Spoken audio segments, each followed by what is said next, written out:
Hello, hello, hello, everyone. Welcome to a new show. We are live here on the NUFC Insiders YouTube channel. I'm Chris, the American Mag. Greetings. What's up? Roy's in the car. He'll be home shortly. We're gonna mute his ass because he's always loud as hell. But welcome, Roy. And you were doing paddle, so I understand. I understand. You're saying Yeah, something? man. Yeah, I fucking won it. There you go. Well, we don't give a damn about that. We're talking There about you go. Newcastle. So there we go. We're gonna mute you for a second. We got Marky Mark, ladies and gentlemen, from the Toon Under podcast on the show, which is awesome. Welcome, mate, and appreciate you. And this is gonna be a nice collaboration that we're gonna be having, hopefully every week. Yeah. To spread the word worldwide, to grow Cheers for Newcastle having me United. on. Yeah, man, it's awesome. So he's from Australia. Roy is right now representing Qatar. Old man, again, we got to have an old guy in the show, and then Ryan from Canada. So we might get Dom Ryan. from Malaysia. So welcome, Ryan. You've seen Ryan before, but of course this is a new type show, and so welcome, Ryan, and thank you for joining this show in particular, mate. Cheers, Appreciate that. Chris. Thanks for having me on. Yeah. We got a lot of news to talk about. Of course, we're going to get these guys' take on the game. That's something that obviously we need to do. These guys, we haven't heard what they had to say about this game that we played yesterday, the Dummett situation, and also we got a few pieces of news here and there. But I want to start with this. Our fellow friend YouTuber Paul from the Toon Review suffered a situation in the club where a lady, a steward, asked him or questioned him on his disability because he didn't look disabled, or that itself will get most people riled up and upset, as they should be, and he rightfully should be upset about this. um Now, today I was watching part of his show, on the Toon Review today, and he was clearly upset about this, and his counterparts were upset for him as well. And so I just say send my thoughts, and our thoughts are with him, and he's able to overcome this um, shameful experience. Not that he's shameful in shame of his disability, of course, but the position that this person put him in was very, very tough to be at. Now, I can say this, and I could relate to whatever he said. The reason why: I'm 30 years old. I'm 30 years of age. I was in the army. As a lot of you guys know, I was in the army before. And when I was in Korea, I was medically discharged. I'm 100% disabled veteran. I'm retired essentially. And Now you look at me, you wouldn't be able to tell. I mean, you wouldn't be able to see that. You know what I mean? So, and it's something that I deal with every day, actually, because I can't stand for more than 30, 20 minutes. I can't walk for more than 20, 30 minutes without resting, um, because I have a hip injury, feet, knee injuries, shoulder injuries. It's a lot of stuff that you get in the military. The main one is my hip. That's why I can't walk for long periods of times, and I can't stand for a long period of time. So I felt that shame when you go to the store, when you go to the local Walmart, and you got to do shopping around, and 20 minutes in, you're in pain. And now I can use those little cars that the older people usually use. But what is that? What is that? I don't do that because I feel ashamed of it, right? I feel ashamed of myself, which I shouldn't really. And so I try to keep it within myself. I've managed myself to be very open with stuff here on the YouTube channel, which is crazy, to be honest. Uh, but I nobody should be put in a situation where they have to say I'm disabled because of this, because of that. That's their personal business. If they have a card that says they are legally allowed to sit in this spot, and that's it. There's no question in that. And I'm ashamed that our beloved club that we love so much is in this predicament right now. That puts fans in this predicament. Again, Paul has told thousands of people about his disability.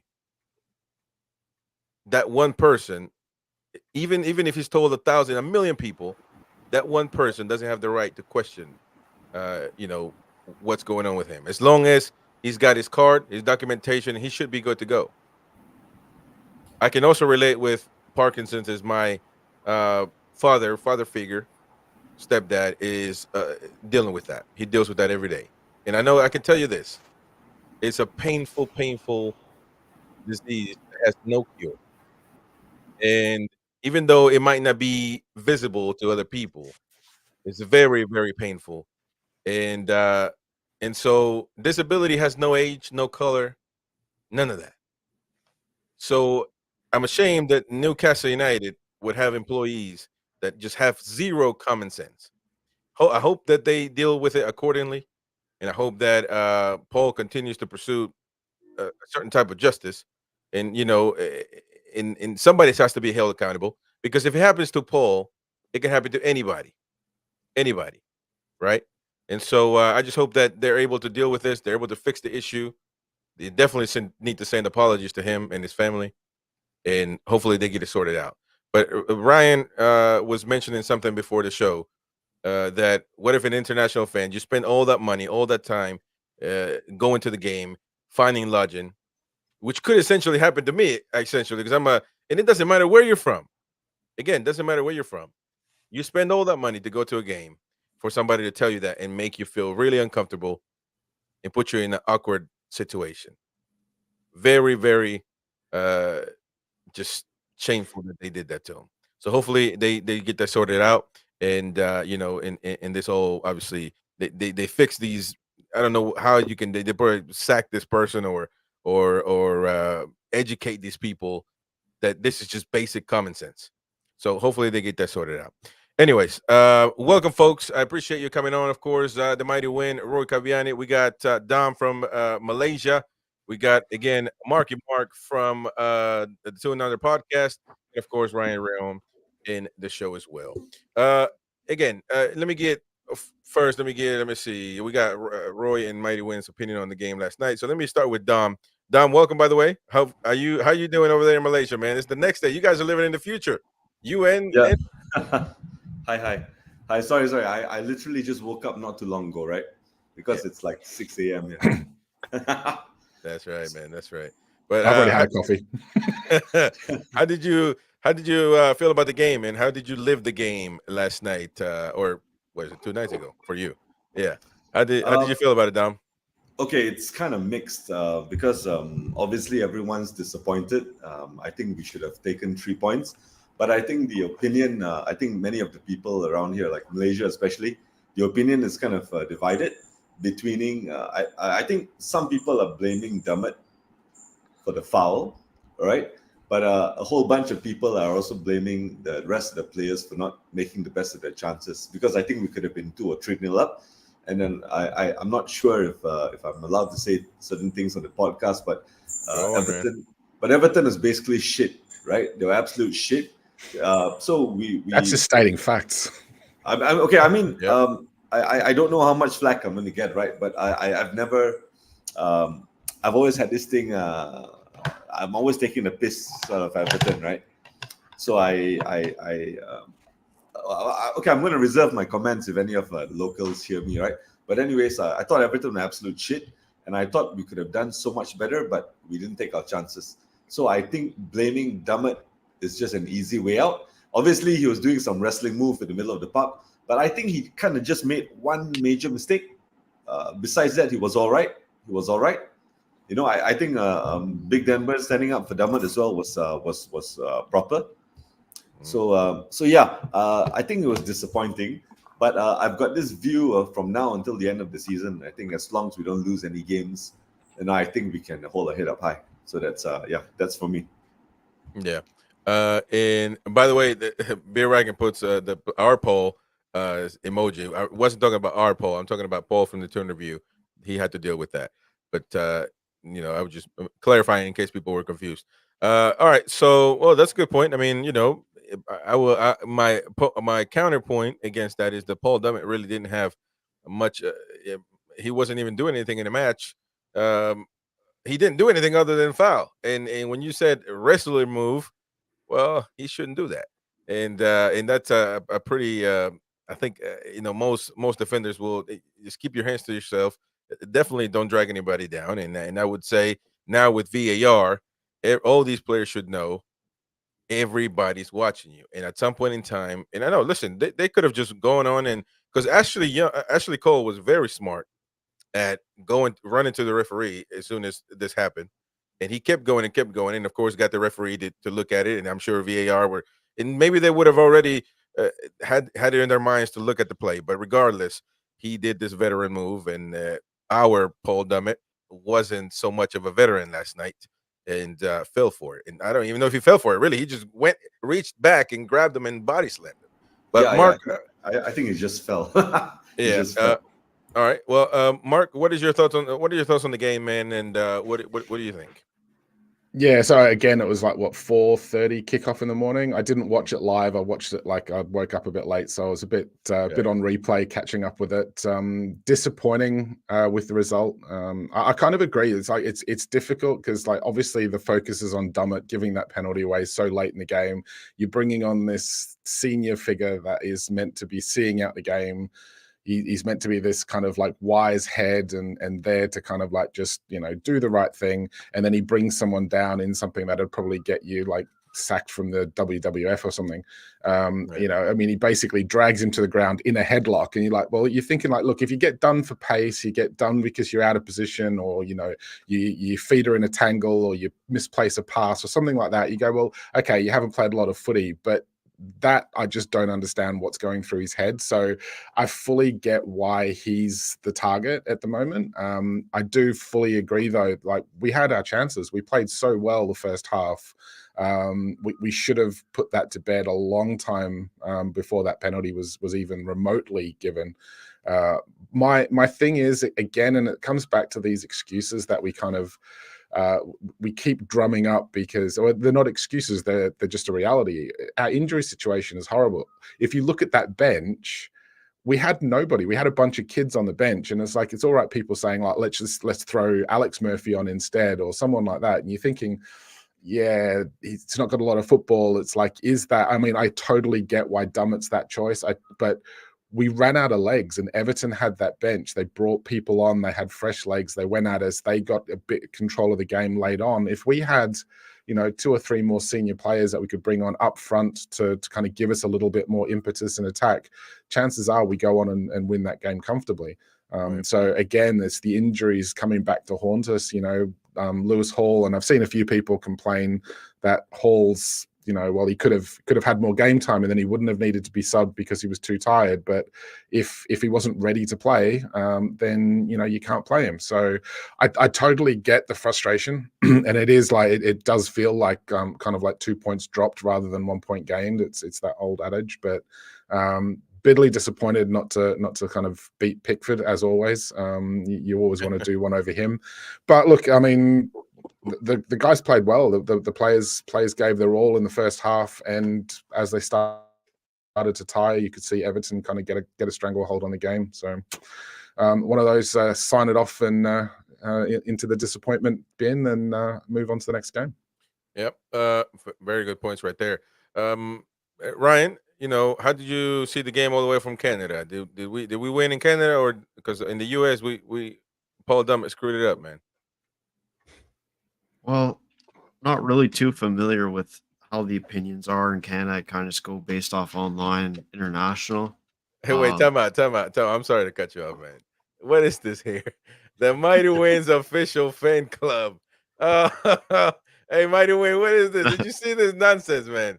Oh my God! And we also got the Mighty Bin, by the way. The Mighty Bin, because he collects all the shite that Derek says on the show. So wow. But I mean, you got 2 fan You accounts. must have a hell of a collection. There you go. Okay, sorry, Ryan. Go on, mate. Yeah, so I only saw like 20 minutes of the first half and then the rest of the second, and it was, I mean, I can't really echo what more Dom and Mark said, but yeah, like I think I'm slowly realizing that like injuries, they are killing us, because that whole game, like I can't really blame Eddie Howe for anything. That's right. I think it was just more down to Everton had there's a mix of Everton having a bench and changing the game, us not converting chances, us being very unlucky, in my opinion, with that offside call, like a little shoulder or over the shoulder being offside now. Like it's a bit ridiculous how offsides are being decided by math and science rather than a general eye test. I mean, Dan Burn, I think as well was a good positive. I think he looked a lot more natural in the left center back, and it's only happened because Jamal Lascelles got injured, so we're seeing that, and it's just a bad like 2 points to drop. Like we're at home, basically a player's mistake. You don't think of it on live TV that it would happen because we're all fans, we're all ball watching most of the time, until you see the replay a minute later and you see Dummett just arm wrestle, WWE wrestle, with Ashley Young. It's just you can't excuse and you can't say it's wrong when it clearly was. And yeah, it's a tough time for us. And Well, I will say this. I was thinking just the same thing that you were thinking of today. That wow, the injuries now. I can give up on the injuries today. I can actually say, because before we were playing horrible and people were saying, well, the injuries. But I would say that we could still play a little bit better, or we could still not give up on games, or we could still manage game better, because yeah, we did score against Milan. I mean, no, the injuries didn't stop us from being on top, but we didn't manage the game well, right? And so, a few occasions, I can certainly I had that opinion, but now I tell you what, man, I really I don't have an issue with Dummett coming on the pitch. I think if you think that it was a mistake that Dummett was selected to come on, and I don't agree with that, because I mean, who else was he going to play? Alex Murphy. I yeah. mean, another young kid. It was going to be a gamble anyway, and in this type of match, he could have just committed a penalty himself. I mean, This is where the fan base gets divided. It's a double-edged sword. It's like, oh, play your experienced players that are subpar and not up to the standard, or play your young kids that have zero experience and take the risk and have like a debut goal or debut man of the match performance, and then like, oh, keep playing for the rest of the time, and then just hype builds up because it's some 18, 17-year-old kid from the academy that we don't know just randomly comes on. So it's really hard to juggle that one. And Like I said the last easy- night, if you go based off what Eddie Howe does, he doesn't play the kids that much. That's why we have two goalkeepers, and he brings on Paul Dummett, which at the time made sense. But that whole bridge is burned completely after that mistake. Well, Matty Longstaff is a prime example of that. that's the trouble. He's just destroyed his Newcastle career in a moment of madness. And there was nothing wrong with bringing Dummett on. Dummett has never let us down when he's come on. Yeah. But my argument was every time he's come on, when he started against Man City, he's been man of the match, played fantastic at centre back. And for me, when he brought Dummett on, you should have put Dummett at centre back and put Dan Burn on left back, where he's been playing month after month after month, year after year for us, doing. I mean, people will argue with me, of course they will, but I think he's done exceptionally well for us at left back, as witnessed by the fact that, you know, when Hall took over, he got skinned. Livramento has been skinned on the left, just the same as he has, as any fullback will always get skinned occasionally during a game. But that was the fault for me. Dummett hasn't played left back for us. I can't remember the last time he played left back. I think it was under Bruce. yeah, but I mean, The but last see, time he this played is left the thing, back. though. I don't have an issue with Dummett coming on, but we're not just going to say that, you know, that because Dummett hasn't played left back, this is basic defending, man. It's not. It was. Yeah, He I was. agree. He was I his agree. mistake. Listen. Let's He not blotted his sugarcoat it. copybook. I'm not arguing with you. He blotted his copybook. He made a bad decision. Yeah. Because really he was trying too hard. He didn't want to be the guy that made the the cock up that cost with a point. And he was trying too hard. He made an arse of it, and we got punished for it. So, I've got no. I'm saying I've got no sympathy for him. I've got a little bit of sympathy for him, not a lot, because I mean, for a start with, he's 6 foot taller than Ashley Young anyway. He didn't need to grab him round the neck. He could have just shoved his arse into him and knocked him out the way. There's more clever ways of doing in that respect, it was bad defending. It was just bad defending. Yeah. Right. Now, Mark, you want to say something? I was going to say, like, it was good for Ryan as like saying, like, you don't want to throw all of your young kids in. You don't want to put too much pressure on them early. It's like Eddie Howe's managed Lewis Hall to the point where he's comfortable playing him, and now he's happy to play him. And yeah, okay, we need stamina and all of that, but you throw Alex Murphy in, he makes a mistake, concedes a goal, and then all of a sudden it's like that's pretty much his career potentially over because his confidence is going to be shot. You want to make sure you're bringing players in at the right time. I mean, and I was going to say, it's like Matty Longstaff, a prime example. He comes on, scores a goal against Man U to win the game for us, and now he's out in the wilderness. It's just because somebody comes in and has one good game, it doesn't mean they're going to be a superstar. Yeah. And just because somebody's like had a couple of decent performances, it doesn't mean that they're the answer to come on when you've got a senior player on the bench. Yeah. I mean, and look, the issue with Dummett, he's made an absolute cock up, and I'm completely on board with that. But if you have a look, I mean, who else has made mistakes this season? Kieran Trippier cost us the cup game against Chelsea to be fair, they wanted by making a massive mistake. To be fair, so it happens to the best. Yeah, actually, don't forget the last Everton game. I think Trippier cost us the game as well. Potentially, yeah. No, that's right. It happens. Everyone has an off day. Everyone's capable of misplacing a pass or getting caught on the ball. It's just one of those things. Roy Trippier is able. Oh, sorry. No, Roy, are you home yet, or are you still driving? I'm just parking the car now, mate. All right, park your damn car, man. Stop taking your time, because we want to talk about the rubbish you put on Twitter. You're gonna have to answer for your sins today, man. So hurry up. I'm not scared, man. I'm gonna answer. Okay. Don't worry. All right, well, hurry up. Now, so I mean, yeah, we can agree that Paul Dummett made a mistake, and at this point, okay, so we talked about it after on the match reaction after the match was over, and then talked about it today and all that. I feel like we should probably start moving on, because it wasn't. Am I freezing? No, it wasn't the only thing. With all due respect, I said it earlier in the watch along when we did it. We are having situations where we're getting close, but we're not finishing the job, and that's always comes back to hunt us, always. And sure enough, it did. It happened this time, because we could have been 3-4 nil up, 3 at least. We had opportunities. We were better than Everton in the first half, for sure. We played well, for sure. So I just don't understand. I mean, and I'll tell you, Isak, he had a great. I think he had a good game, but every game he has one of those, what we would say, or I would say, an easy, clear shot, and he absolutely bottles it. In last few matches. Now again, he's scored, and the penalties cold-blooded. So I'm just saying, to keep things balanced, you got to say the bad and the good.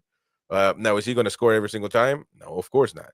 But I mean, what do you guys think about that? Because it's not just Dummett's fault. I mean, there was a match played for 90 minutes, ladies and gents. This is the Barnes chance he set up, right, and is blocked off the line. Yeah, I think. Yeah, for a striker, I think you gotta put that away, and you're only going to get one ever chance, and I don't think you have any other chance after that, and just missed it. Right. Yeah. We've almost got a couple of players that seem to score the hard chances, and I mean the goal that Isak scored, so hard. He's got no right to just sort of ballet dance around the defenders the way he did and slot it home so coolly. Yeah. And then he gets probably like an easy chance where it's just like, maybe he has too much time to think about where he's putting it or what, I don't know. But Joe Linton's the same. Like Joe Linton, if you give him loads of time, he usually cocks it up.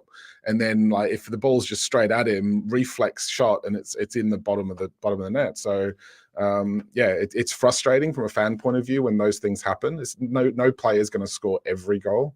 And I think it's just the fact that we had so many chances to actually put that game to bed. Early on in the first half, we should have been 2 or 3 goals up potentially. And we're just not quite getting there. And that's probably frustrating. And then when you get something like that happen at the death with Dummett, that fan frustration probably boils over a bit more than it probably should otherwise do. Yeah, and we're going to see. Isn't it lovely to have some worldwide mags with a nice balanced opinion? That's me. That's me, by the way. Unlike Ryan, who always wants to throw somebody under No, the bus. no. In all fairness, I'm going to defend Ryan because he said the injuries. The first time hell must be freezing over because Ryan said injuries is a reason as to why. I'll put my hands up when I'm wrong. Yeah, or when I feel like I need to but change you weren't. Listen, I thought he's not wrong 100%. That before you guys You're were not wrong about Mighty Dummett, Win by the way. and you Mighty Win fan club. We're talking about injuries on the second week of the season. So now we can start switching on to that. I mean, I just think that we could have done better. And even in this match, ladies and gents, we could have done better at finishing the opportunities because we even with finish Dummett, with dinner. That's what trouble. We can't finish with dinner. and that's historically right. Time after time. Newcastle are second in the league for big chances created, and we're only 8th in the league for goals scored. Now that's some stat right there. And the number of chances. I mean, look at West Ham. I mean, we should have been out of sight of them before they broke away and scored with Isak and Longstaff missing their sitters. And it happens time and time and time again. And the tippy-tapping around the box instead of somebody. There's only Harvey Barnes who'll pull the trigger. Occasionally when Bruno does, and it could go anywhere, or Miggy. Yeah. But that's the trouble. We're not finishing with dinner. All right. Well, we got Roy now, and Roy, I mean, you had an eventful day again on Twitter, man. I told you stay off Twitter, man. Because you were pretty blunt with your statement. You know what? Let me. I got to pull it up, man, because we're not going to be switching stuff, and we got to say exactly what you said, and then we're gonna go from there. Because obviously you had a choice of words for Paul. I'm not gonna let you read it because you're gonna twist it into whatever you want us to listen. No, you read it. I want to read it. I mean, you always, even your pinned tweet is going after people, man.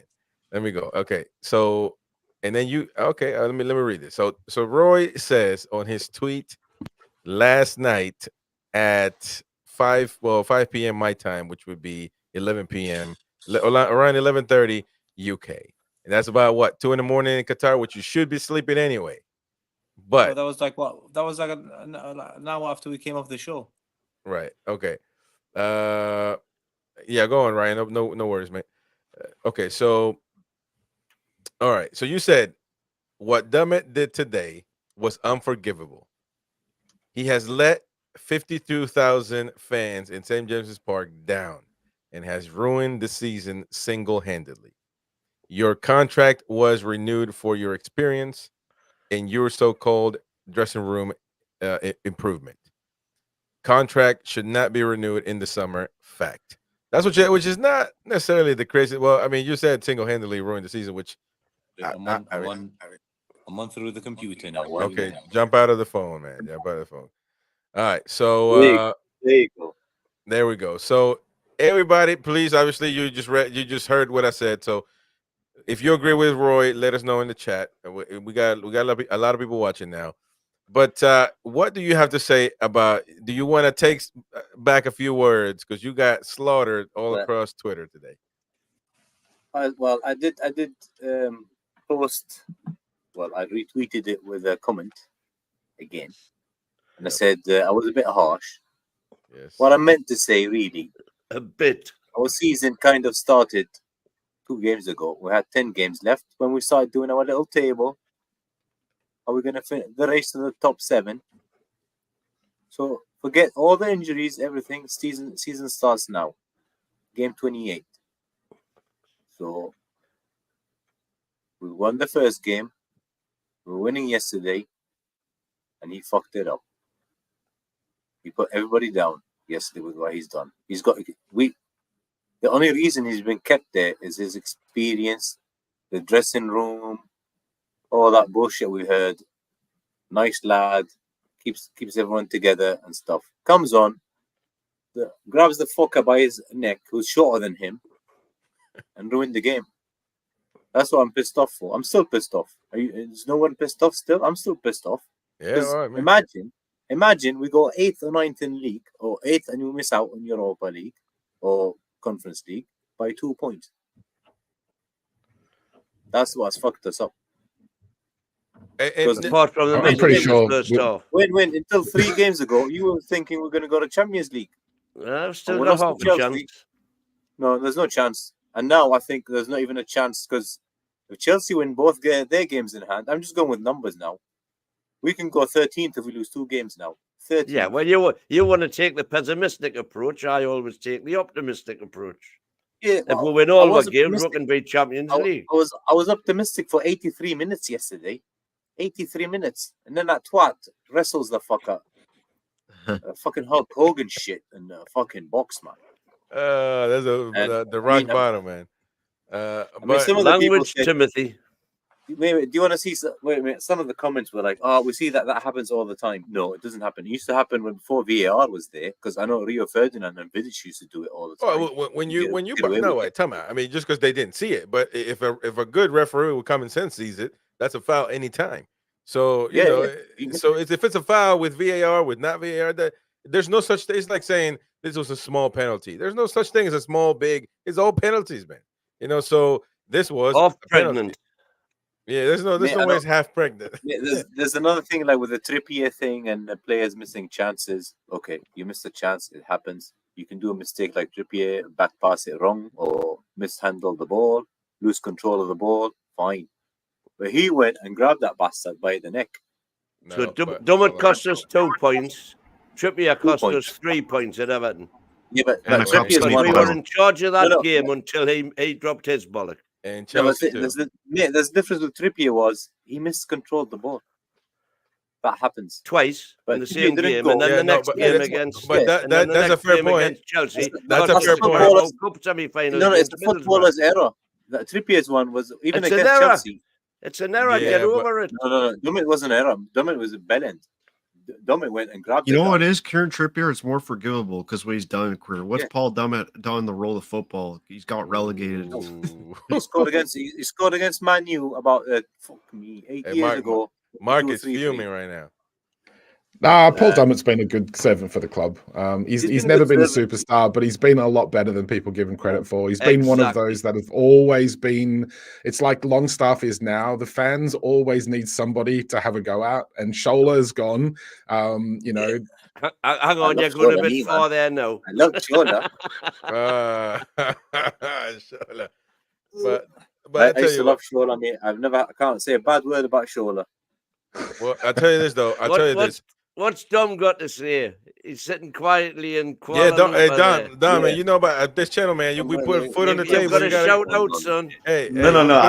I'm totally enjoying. I'm enjoying the banter here, but I'm afraid I'm with Roy on this one. Like I said, I'm okay. I'm okay with mistakes. I know shit happens on the pitch all the time, right? But if you watch, because to be honest, yesterday for me, yesterday at work, right? I should have been working, but I was watching replays of the foul maybe like 10 or 15 times, right? And I was watching in slow motion, and I had no idea how he got his arm over. Ashley, was it Young? Yeah. I keep thinking it's Cole, but that's stupid, right? So he's got his arm over the shoulder of Young, right? And when he falls over, he drags Young with him. You know, he could have let go of his hand and he could have just fallen over or something, but for some reason he decided to drag, and it wasn't like I fell forward and I fell on you.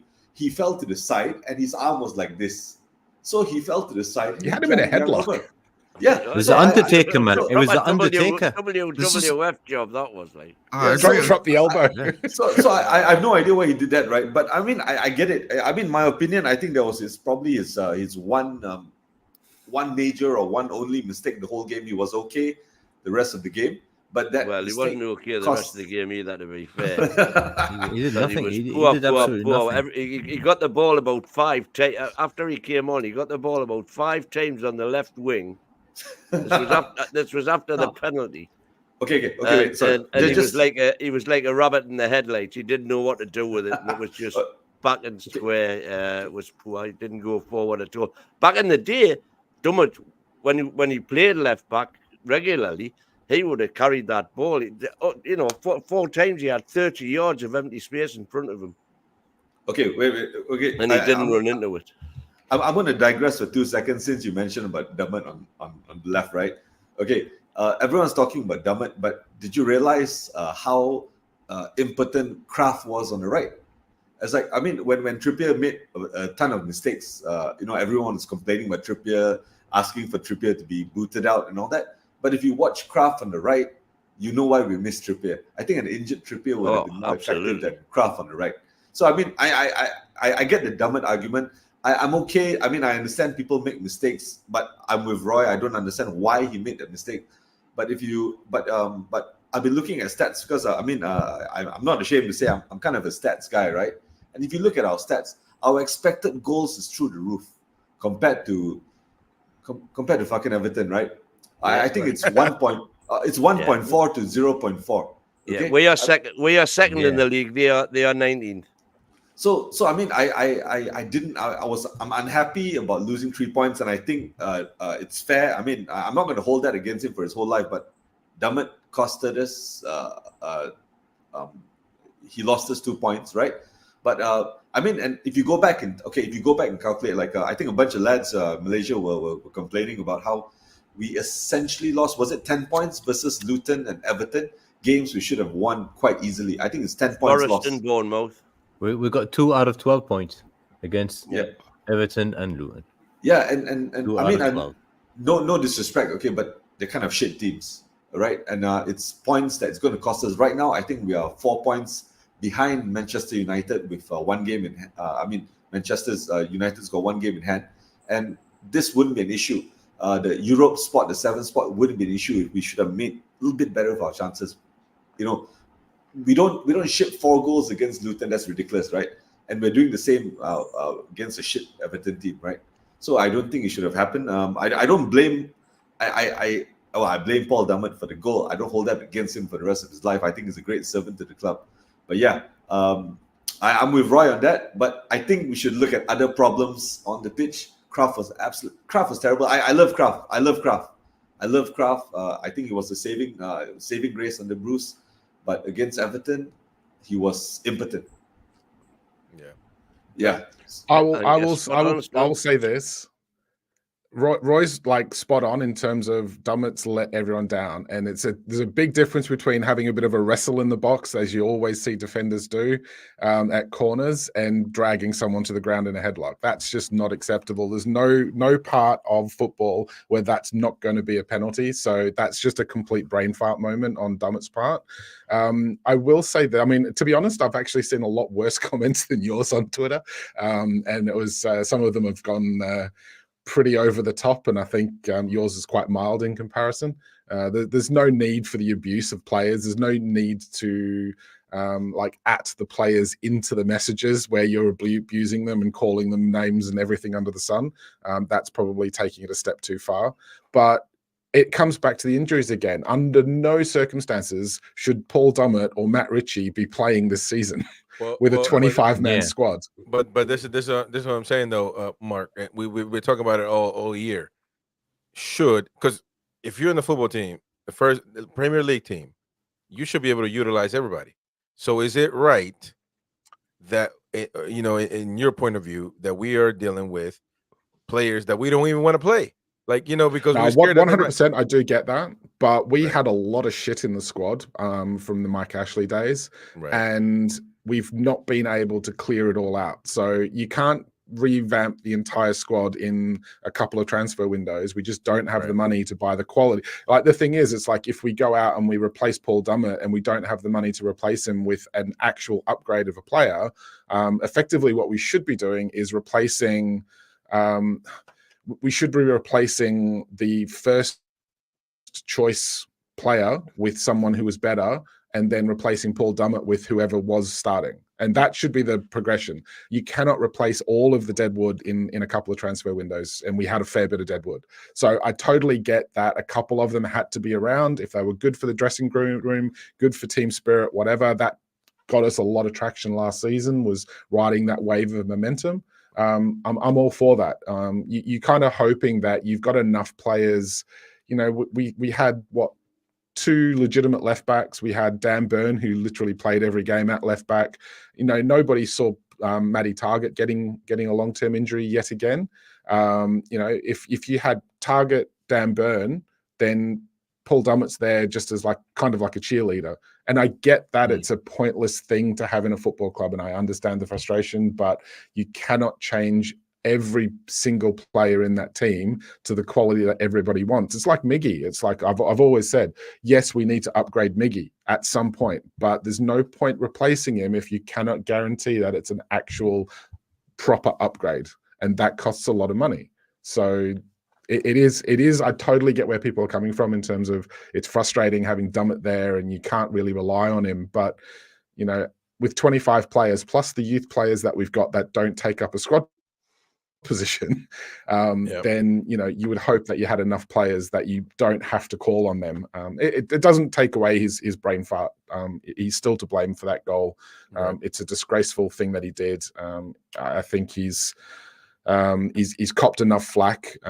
I just think, you know, let's move on from it and sort of hopefully we can live and learn, and so can he. I hope he's not there next season, in terms of I hope we do get better players in, but for the moment, you know, it is what it is, and the only reason he's playing is because we've got injuries.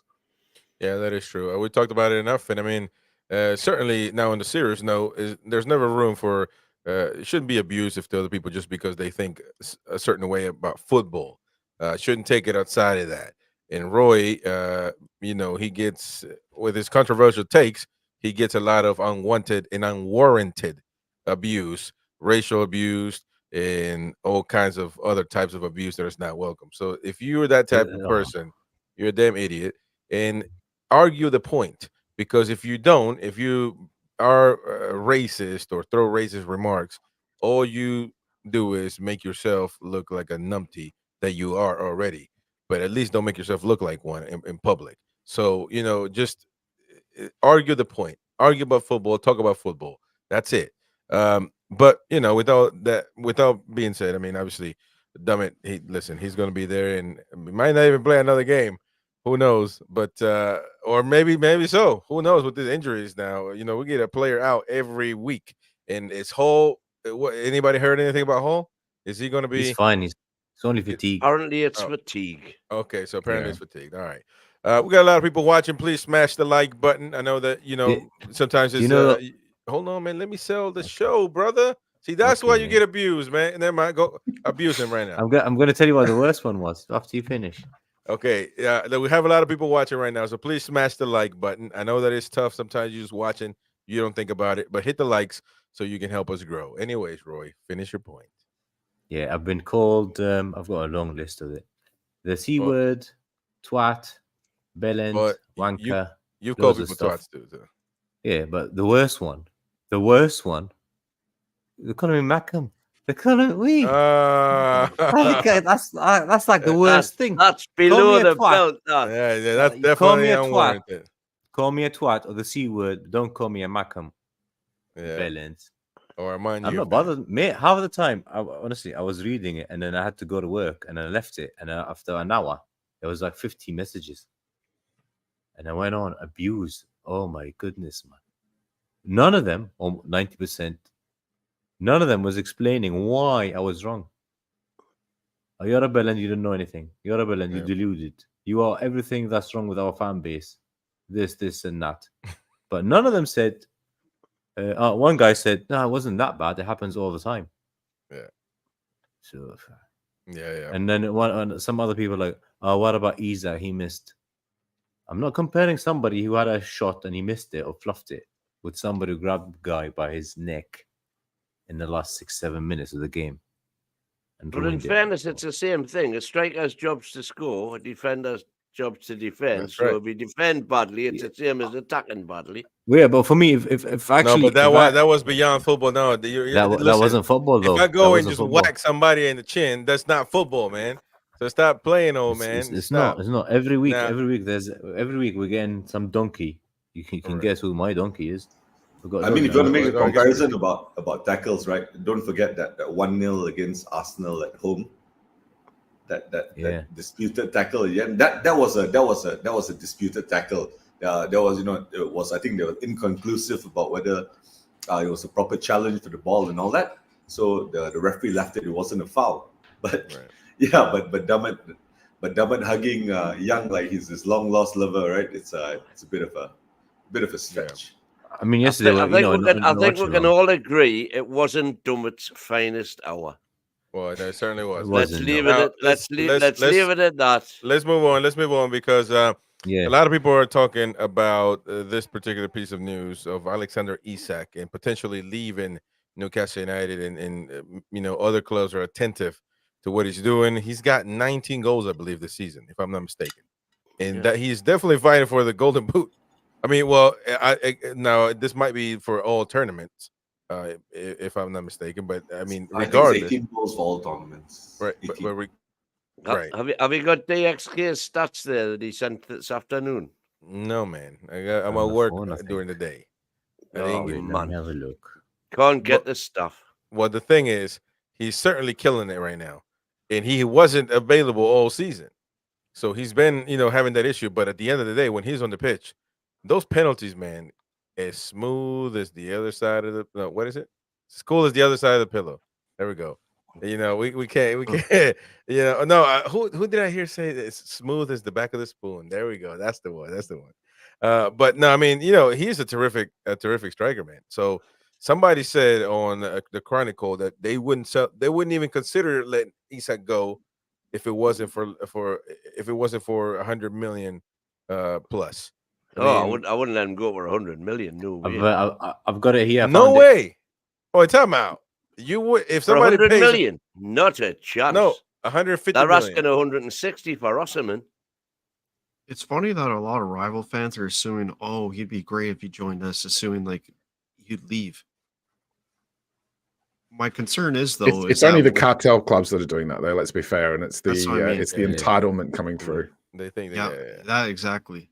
The concern I have is when I saw his quotes of why he wants to stay, it sounds like a very robotic answer that I'm seeing from a player. Oh, I love it at Newcastle. I love the project. Like it's no different from what any other players say that have media training. yeah. Oh, make of Um, it what you will, but I don't like it the way it sounds.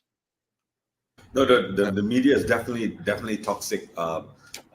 Around here, everyone, every time you have a good player, the media picks up about the Liverpools, the Cities, the Manchester United picking up players, but it's absolute bullshit. I mean, even Isak himself has said he's happy there. Bruno has said he's happy there. yeah. But it's obviously it's actually a bunch of dodgy work by agents trying to drive up prices of players. It's literally just that. It's just fellas working behind the scenes trying to drive up players for their own their own personal gain. So I think it's dodgy. But no, I don't think there's any truth in that. But then again, of course, I was Well- also wrong. I was wrong by Ashworth as well. So Well, I mean, a lot of I've seen a lot of other fans say, Isak should have been there instead of this Uruguayan cat that they got in Liverpool. What's his name? Forgot his name now. Nunez, and then Arsenal fans wanted Isak when we played against them. They start so I mean, fans do listen. They rate him highly, and it wouldn't surprise. Now they do have that ego trip thing that they think that any player is just going to join them over. Like Isak is going to leave Newcastle and go to Arsenal just because it's Arsenal. That's Well, shite. Arsenal are particularly interested in him, of course, because they're calling him the new Henry and all this. Right. yeah. Yeah, That's right. which I do see that. I do see that. Which, by the way, congrats to Ian for being a member for a month. Appreciate your support, mate. Thank you. The one and only Ian Fleming. So thank you for that. But I mean, Hey, how about getting Marky Mark some new members for his Toon Under yes, podcast? the Toon Under podcast, and I'll get the link here in a minute, and then we're going to drop it at the end of the show so they can go subscribe to the Toon Under podcast. Do you talk to us about? We didn't get we got straight into the topics, man, but we didn't really get to spend a little time on what you guys do. How often do you do it, what do you guys do essentially? You are essentially the biggest podcast in the Southern Hemisphere. So, congrats on that. And Cheers. but tell us a little bit. How did you become a fan too, man? We want to know. So my story is kind of long and convoluted. I was actually born in the northeast of England, but my dad worked in the mines when they closed down. Moved over to Perth in WA, worked in the gold mines. So I moved out when I was like 5 years old. I grew up in Perth. I was kind of Australian. Finished uni, ended up back over in the UK. Worked up in Newcastle at the Centre for Life. And ended up getting a season ticket. I actually went over for a holiday when I was 16.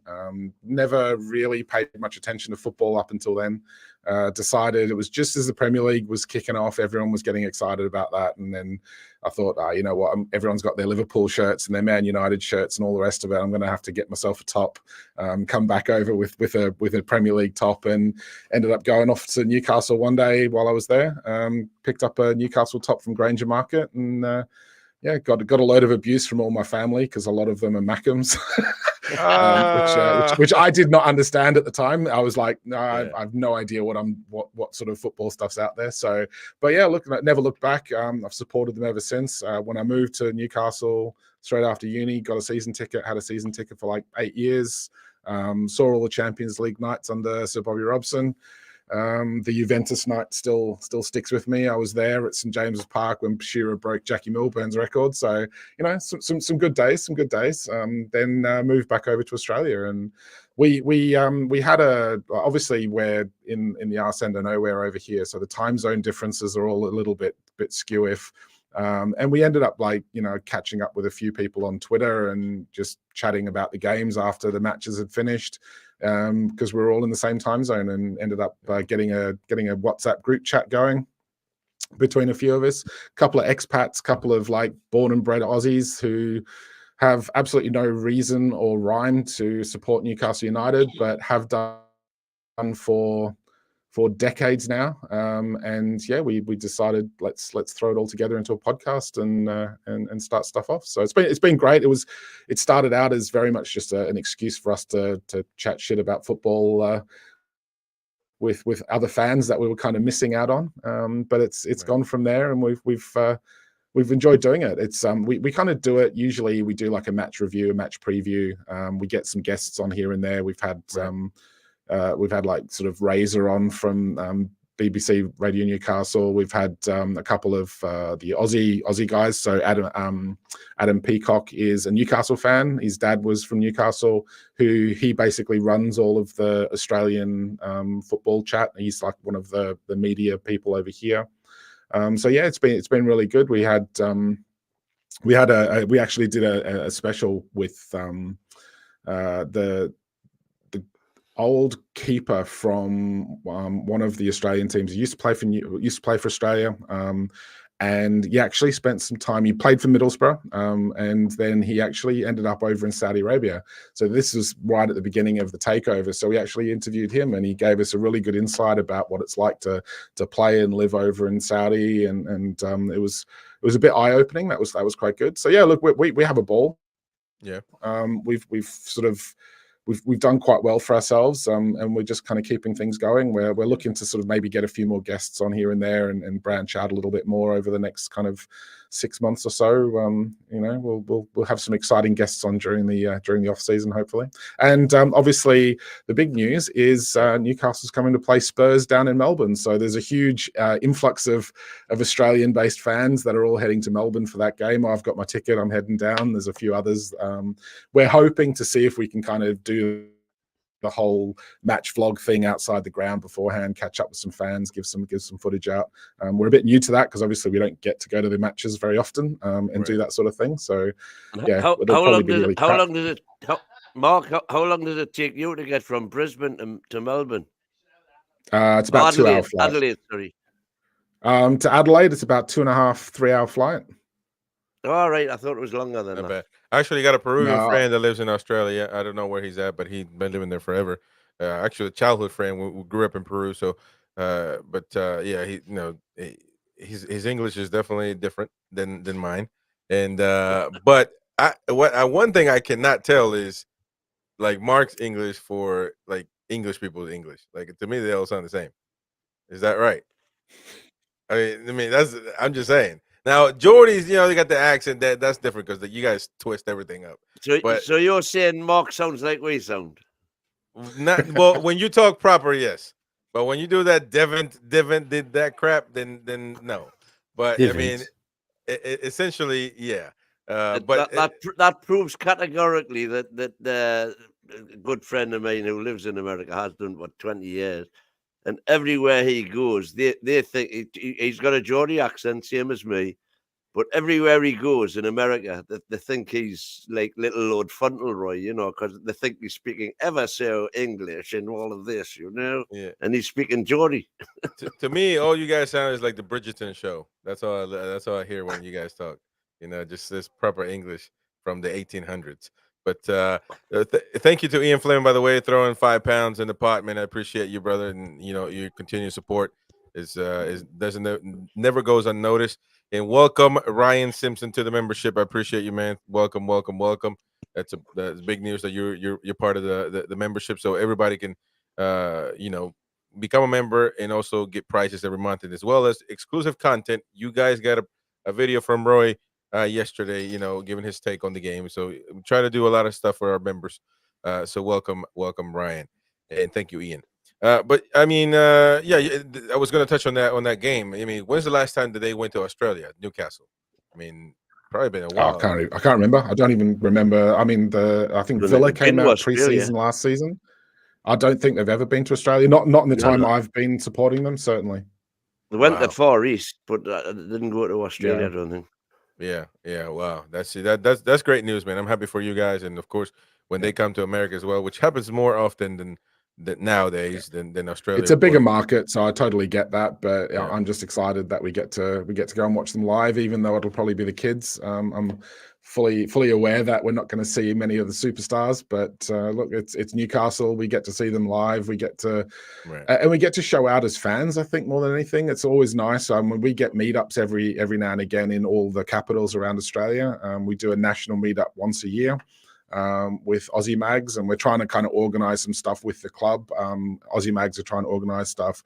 We're trying to do some stuff with the club, see if we can maybe get some like ex-players or whatever on as guests while they're over here, just to see if we can get a little bit more impetus and push the club forward for all the fans over here and in the Southern Hemisphere. And so it's all about the greater good for the club, I guess. That's right. At least that's what we're saying. People, when you grow the fan base worldwide, man, you can do a lot. Trust me, you can do a lot, and that's what we need to do. We need to spread the word all over the place. And Jordy Toon for Life asked Mark, "I hope you don't eat beaver out in Australia." Is that an Australian thing? No, I kind of understand what he's saying there. That's the Arkansas thing. He's Chris making a is obviously Canadian not joke. familiar with the phrase. No, I'm not. Yeah. Oh, it's a Canadian joke. Oh, is it? Oh man, I'm so out Yeah. of that. Bonani. Think 69. Yes. Bonani. Oh, is that what? Yeah, that's what it is. No, they got me. They got Jordy Toon for Life got me on that one, man. Yum, I don't know. yum. Yeah, you guys are gonna get me. You guys are gonna get me on this because I can't even read Jordy really without sounding like an idiot. So when I'm trying, I can't read those comments, so I have somebody else do it for me. But I wouldn't have it any other way, man. We've had great shows here, and again, we're going to be back next week with the Talk of the Toon worldwide, and hopefully we get Mark on. And Can we hear when we're in the green room after the show last week? Dom was telling us his tale about wearing his black and white shirt with all the Man U fans. Can we have a bit of that? Yeah, come on. It's not. I mean, it's not that entertaining really, because some background. I've been involved in the salsa scene in Malaysia for a long time. Before the pandemic, right? For about 12 or 15 years. So often they have these nights where there's dancing and all that. They have it in pubs, right? Some of the pubs with maybe not a lot of customers, right? So they hold a salsa dancing night. So they clear up a portion of the pub just for salsa dancing.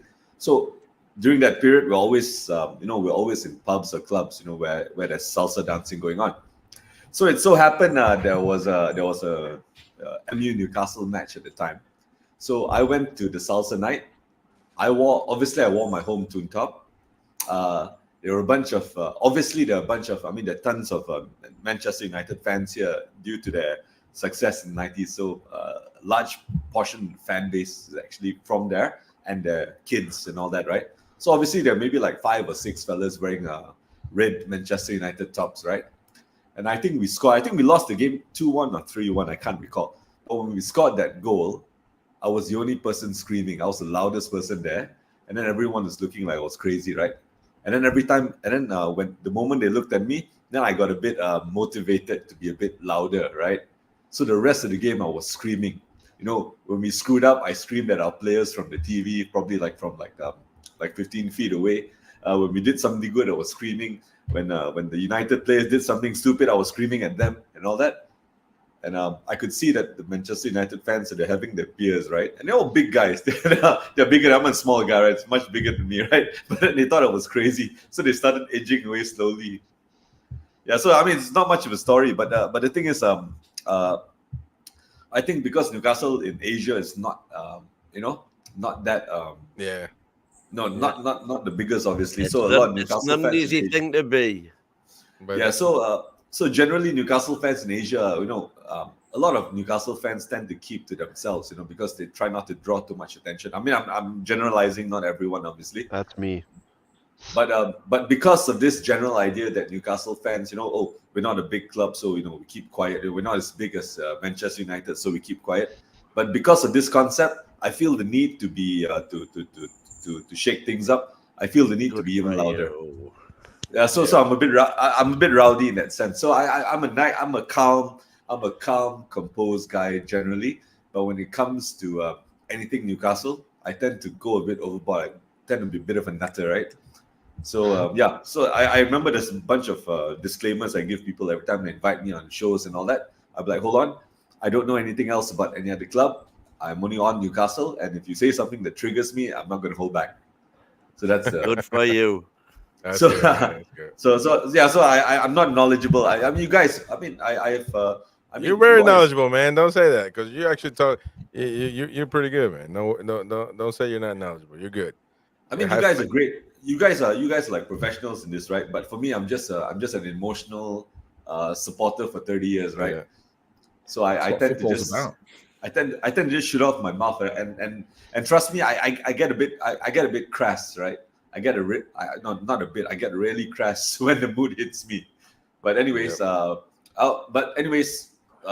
we've had some decent time since 2021. I think maybe after this, maybe I'll share with I can share a bunch of you guys if you want to see. I did a podcast just before the takeover, and I had this 10-minute rant on Bruce. I've never talked shit about any of our players, right? But I was really, really, really agitated. I was really emotional. I was really angry with Bruce just before the takeover, right? And I think it was funny to the neutral observer because the future shows they kept asking, "Hey, where's the Newcastle guy? Is he okay? Is he okay? Should someone check on him to see if it's all right?" Yeah. Well, you got to So anyways- send that to us. You gotta send us a link. You gotta send us a sure, link. Tom. Yeah. All right, well, I'll do it. Ryan, Ryan, Well- you were nodding your head in sympathy with Dom when he was on about being the only Newcastle fan, weren't you? Yeah, started supporting when I was 14, so I was still in school. I'm 23 now. It was a complete accident to support the club, to be honest. It was just happened to turn on the TV. I wanted to, I played footy my whole life, and I realized 12, 13 years later that the real deal for football is in Europe. So finally came to TV. I see Newcastle West Ham on. I have no idea the context of the game, and then I've slowly learned that it's like a do or die game, relegation, and then it's 2-0. I think we scored. The game was last game, home game against West Ham. Gutierrez. Sissoko and Sissoko scored, and then it Yeah, was Gutierrez. Gutierrez that came on. Then after that, the season ended, and I just spent the whole year, summer, just researching the club, and I kind of haven't looked past that at all, and I've stuck by it, to be honest. And there's not really any way out. I just fell through that hole that I can't get out of. You Yep. poor sucker. And Well, you'll and the never fact get out of that it. being in school as well, the footy wasn't too big anyways, but I knew the people that were there is all Real Madrid, Bayern, Man United, Man City, Chelsea. So I was getting like pretty bantered just for supporting Newcastle, team that hasn't won a trophy in 68 years. I get bantered about that a lot. So yeah, that's my story. Yep. Well, listen, we've had a great show, and of course, we welcome Mark and well, Roy. Everybody knows where you became a fan, man. No, I want to say something. What? We are special. We are a special breed. There we go. We are. That's special that breed. is I a think fact. that's We one might- thing we can yeah. all agree on. Yeah, we don't agree That's on one way to everything. put it, at least. Yeah, some of us are calm, some of us are crackers, man. But we all love the club, and we are a special breed. Especially the guy, well, like 4 of us here who live abroad, or 5 of us, except Mighty Win, because you live in the Toon. But imagine people taking the piss out of me for almost 20 years, even before Ashley, even before Mike Ashley. I'll be the only one walking in the mall with a Newcastle shirt. Exactly. But what the fuck is that? Is that Juventus? No, it's not Juventus. You'll get it, mate. And the special breed. And I think, you know what it is?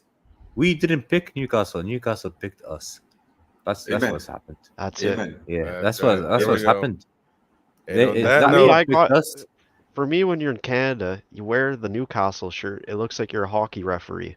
yeah. So in the US too. So Yeah, no one yeah, even it's the- knows. Yeah. I mean, I'm kind of like, because I lived in Chesley Street as well, and I could have gone the other way. Win knows, because Chesley Street is Ooh, the 50-50. dark side. Yeah, so Chesley my Street's very brother-in-law. 50-50, So you that's are where a I was- Mackem. Yeah. Fuck I that, lived. mate. I lived in Chesley Street when I was living Yeah. over there. So Where? a lot of the guys, like all the friends that I had while I was over there, it's very, very 50-50 mix of Newcastle and Sunderland fans. It is, and my brother-in-law. There's always good so- banter on match Yeah. on derby It days. is, yeah. I mean, I've never ever seen any. There was no trouble at all. I've never had any No. trouble ever.